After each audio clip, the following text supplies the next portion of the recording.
ధనుస్సుని పూజిస్తాం, ధనుస్సుకి అభిషేకం చేస్తాం. బంగారపు ధనుస్సు నేనే చేయించా. బోడు ఆ బంగారం ఎక్కడి నుంచి వచ్చిందో చెప్పడం, ఇన్కమ్ ట్యాక్స్ కట్టలేదు, ఆ విషయం చెప్పడు ఇక్కడ. రామాలయంలో ధనుస్సు నేనే, ఎవడు చేయించమన్నా నేను? నువ్వేం చేయించక్కల, రాముడు చెప్పిన రాజ్యంలో ఉన్నట్టుగా నీతిగా ఉండు. నువ్వు ధనుస్సులు చేయించక్కల, గొట్టాలు చేయించక్కల, గొడుగులు చేయించక్కల. మనం వంకరగా సంపాదించి అడ్డగోలుగా 100 కోట్లు సంపాదించి బాగా నేర్చుకున్న విద్య ఏంటంటే ఈ మధ్యన గుళ్ళో కిరీటాలు చేయిస్తామండి, హనుమంతుడు తోక్కి తొడుగుతా ఉండి, ఎవడికి తోక్కి తొడక్కు, హనుమంతుడు తోక వదిలే. ఆ గొట్టం నేనే చేయించానని సిగ్గు లేదు చెప్పడు. ఆ బంగారం ఎలా వచ్చింది చెప్పు, ఆ బంగారం ఎలా వచ్చింది? ఎన్ని లాభాలు వేసుకుంటే వచ్చింది, ఎంత మోసం చేస్తే వచ్చింది? ఆ బంగారం గుళ్ళో పెడతావా? అది పాపం కాదు అది. అందుకే దేవుడు చాలా గొప్పవాడండి. వెంకటేశ్వర స్వామి సహా అందరూ కిరీటాలు పెడితే పెట్టించుకుంటారు, పెట్టిన వాడిని మాత్రం చెంచలగూడలోనే పెడతాడు దేవుడు ఖచ్చితంగా. ఎవరిని వదిలిపెట్టడండి. మనం అమాయకులం కావచ్చు అమ్మా, సైనికులు పోలీసులు కూడా అమాయకులు కావచ్చు. భగవంతుడు అమాయకుడు కాదు. గమనించి జాగ్రత్త. ఎవడికి పడే వాత వాడికి పడిపోతుంది. ఎన్ని కేజీలు కిరీటం పెట్టినా పెట్టించుకుంటాడు. తోసేవాడిని తోసే చోటగా తోసేస్తాడు. ఇది కొట్టేస్తాడు, అది కొట్టేస్తాడు. ఇది గ్రహించకపోతే మన జీవితాల్లో ఎప్పటికీ మార్పులు రావండి. చాలామందికి నచ్చవని తెలుసుండు కూడా భగవంతుడు నాకు ఇంత ధైర్యాన్ని, ఇంత జ్ఞానాన్ని ఎందుకు ఇచ్చాడంటే ఈ యుగానికి ఇది అవసరం, అందుకే నాకు ఆ జ్ఞానం ఇచ్చాడు, నాకు ఆ ధైర్యాన్ని ఇచ్చాడు. నేను ఎక్కడ ప్రవచనం చెప్పినా ఒకే ధైర్యంతో రైలెక్కుతా. వీళ్ళు నన్ను మళ్ళీ పిలవరు అనుకుని రైలెక్కుతాను నేను. ఖచ్చితంగా నిర్ణయంతోనే మళ్ళీ నన్ను పిలవరు అనుకుని పెడతాను. కానీ ఆశ్చర్యం ఏంటంటే వచ్చిన చోటకే 3 నెలలు తిరగకుండా మళ్ళీ వస్తున్నాను నేను.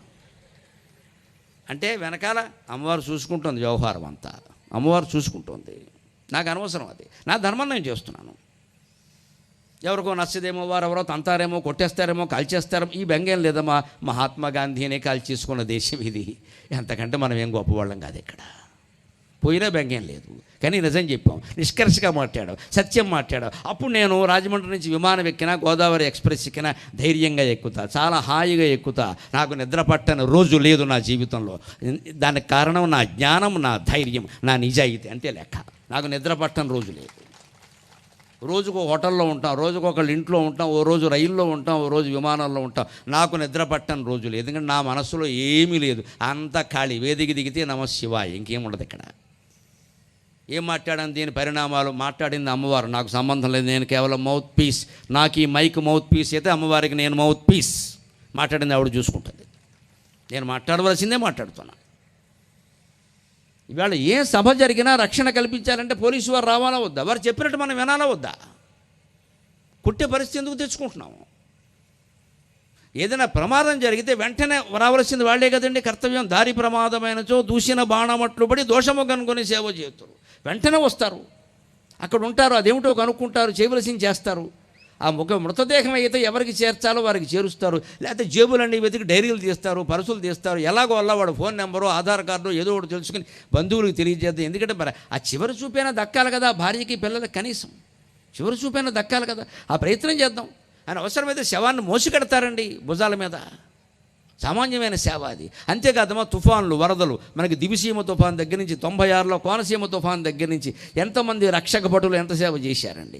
జాతికి సహాయమునర్తృ ఆయాసము సైచి. ఎన్ని రోజులు ఎంత డ్యూటీలు పెంచేసినా సరే, 8 గంటల డ్యూటీని 24 గంటలు చేసేసినా సరే, దేశం కోసం చేస్తున్నాం అని చెయ్యాలండి. జీతం కోసం చేస్తే అలా చేయలేరమ్మా, దేశం కోసం చేసిన నాడే చేయగలరు.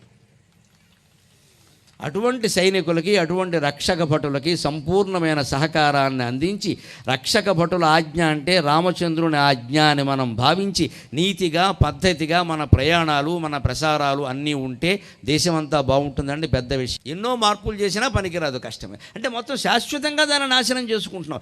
మనకి డబ్బు రావడం ప్రధానంగా భావిస్తున్నాం తప్పితే దేశమంతా బాగుండడం అనేది ప్రధానం కాదు మనకి.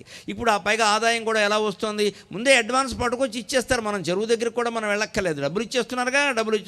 డబ్బులు బాగా ఇచ్చేసి ఇంట్లో ఖాళీగా కూర్చున్న తర్వాత ఏమవుతుంది? ఖాళీగా ఏం కూర్చుంటా, 3 ముక్కలాట వేద్దాం. 3 ముక్కలాట ఒట్టినే వేస్తే బాగుంటుంది, మరి పక్కన ఏమైనా ముక్క ఉండాలి అని అక్క ముక్క మొదలెట్టాం. ఆ పక్కన సీసా మొదలెట్టాం. అక్కడి నుంచి లేనిపోని వ్యసనాలన్నీ వచ్చాయి. వెనకడికి పెళ్లి కొడుకు పెళ్లి చూపులకు వెళ్ళేట. పెళ్లి చూపుల్లో టిఫిన్ అది పెట్టే, కాఫీ ఇచ్చారట. మామూలుగా ఇస్తారు కదా, కాఫీ తాగాక ఒక్కపొడి వేసుకుంటారు కదా, అందుకని ఒక్కపొడి అక్కడ పెట్టారట. ఈయన వేసుకునే రకం కాదు, ఒక్కపొడి పోసుకునే రకం. అందుకని ఇలా గుప్పిడితో తీసి అలా పోసుకున్నట్ట పెళ్ళికొడుకు.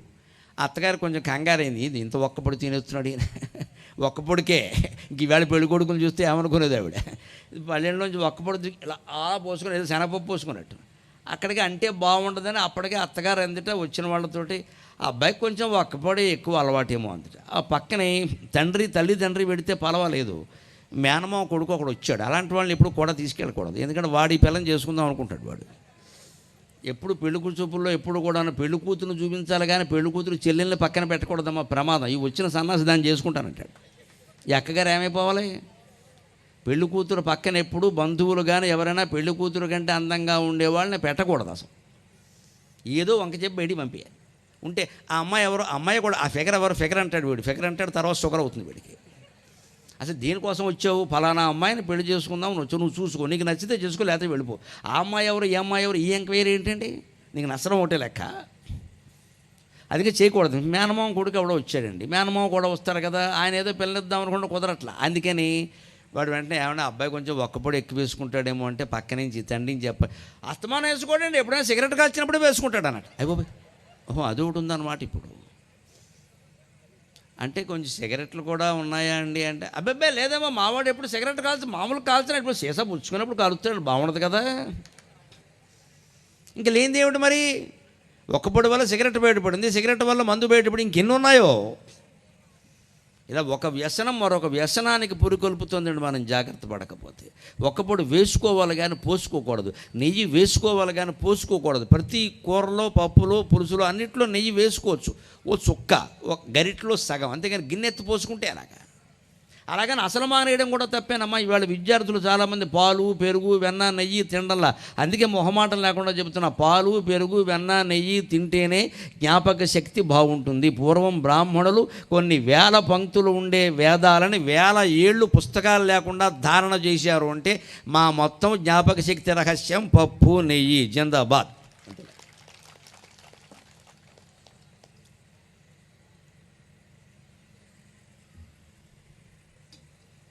కందిపప్పు తినాలి, అందులో శుభ్రంగా నెయ్యి వేసుకోవాలి. కూరల్లో కాస్త ఒక అరగెరటి వేసుకోవాలి, పచ్చళ్ళలో వేసుకోవాలి, పులుసులో, చారులో కూడా వేసుకోవాలి. ఒక మజ్జిగలోనే నెయ్యి వేసుకోవద్దు. నెయ్యి లేనిది అన్నాన్ని గొడ్డన్నం అంటారు. గొడ్డన్నం తినకూడదండి, అలాగా నెయ్యి ఉండాలి. కృతేన వర్ధతే బుద్ధికి శాస్త్రం చెప్పిన మాట. నెయ్యి తింటే, తినవలసినంత తింటే బుద్ధి పెరుగుతుంది. దొండకాయ తింటే బుద్ధి తగ్గిపోతుంది, బెండకాయ తింటే బుద్ధి పెరుగుతుంది. అసలు మానేయకూడదు దొండకాయ, దాని ప్రయోజనాలు దానికి ఉన్నాయి, తినాలి. వారానికి ఒకసారి తినాలి, కానీ వారానికి 2 సార్లు బెండకాయ తినచ్చు, జ్ఞాపక శక్తి పెరుగుతుంది. బెండకాయ జ్ఞాపకాన్ని, మనస్సుని, బుద్ధిని వృద్ధి చేస్తుంది. దొండకాయ కొంచెం మంద కూడా చేస్తుంది, కానీ తినాలి. దాని ప్రయోజనాలు వేరే ఉన్నాయి, మొత్తం మానేయకూడదు. ప్రతిదీ కూర తినాలి. ఏది ఎలా తినాలంటే దాని పద్ధతి. ఇదే బెండకాయని విద్యార్థులు తినాలి, మళ్ళీ ఊరికే ముసలాళ్ళు తినద్దు, అది అరగదు, కొంచెం కష్టం అవుతుంది. ఏ వయస్సును బట్టి ఉంటాయి. అలాగ మనకి పదార్థాలు లెక్క. అందుకని ఇక్కడ మనం తినేటువంటి పదార్థాలు, మన పంటలు ఇక్కడ పండిస్తే రవాణా ఖర్చులు తగ్గుతాయి, వ్యవసాయం బాగుంటుంది, ఆదాయం బాగుంటుంది. అప్పుడు హాయిగా మనకి దగ్గర ఊళ్ళు గోకవరం వాళ్ళు రాజమండ్రి సంబంధం ఇచ్చారనుకోండి, రోజు బస్సు ఎక్కి వెళ్ళి పిల్లల్ని చూసుకురావచ్చు. ఏం వచ్చినా దగ్గర కాబట్టి అందరూ దగ్గర ఉంటారు, హాయిగా ఓ చోట ఉంటాం. ఏదైనా ఇంట్లో శుభ సందర్భం వచ్చిందంటే ఓ 100 మంది చుట్టాలు వస్తారు. ఇప్పుడు శుభ సందర్భం పక్కనట్టండి, ఎవరైనా ఇక్కడ పోయినా సరే ఆ అమెరికా నుంచి, ఆస్ట్రేలియా నుంచి వచ్చేవరకు ఈ తండ్రి ఇక్కడ మంచు మొక్కల్లో పడి ఆడవలసిందే 3 రోజులు, ఎవడు రాడు ఇక్కడ.